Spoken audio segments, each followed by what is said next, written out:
After her tour of Restaurant Equipment World in Orlando, Small Business Administrator Kelly Loeffler spoke to us for about 10 minutes, and we covered a few items, including workplace immigration rates. I'm Mike Valenti, your community correspondent in Orlando, and last week President Trump had signaled that hotels, farms, and restaurants should be exempt from those raids. But it appears now that the federal government is reversing course. When we asked Loeffler about this, she said, quote, "Small businesses know they need to be held to the law."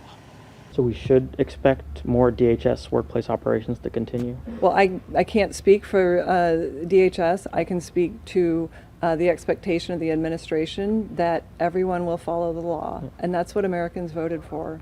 We also wanted Loeffler's perspective on tariffs. A business like Restaurant Equipment World relies on steel and aluminum. Tariffs on those imports are now 50%.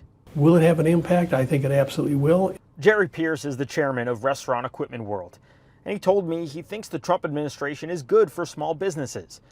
But he said he planned on raising the issue of tariffs with Loeffler. Well, as price increases come through, we are very sensitive to that, yes, and we have to pay. We don't have a choice. We have very thin margins. We have to pass the cost on. When you work on a couple percent margin, there's no choice. But Loeffler maintains President Trump is on the right course. And you saw yesterday he cut the final deal with the UK. So now we've got 75 partners at the table, trade deals in place with our largest trading partners, and that'll continue to happen. And as it balances out, American businesses will have more opportunity. Notably they did not include the steel and aluminum tariffs. I mean, do you expect that to change? I mean, for small businesses with questions about, what they should expect in the future, I mean, do you think that's going to be lowered anytime soon?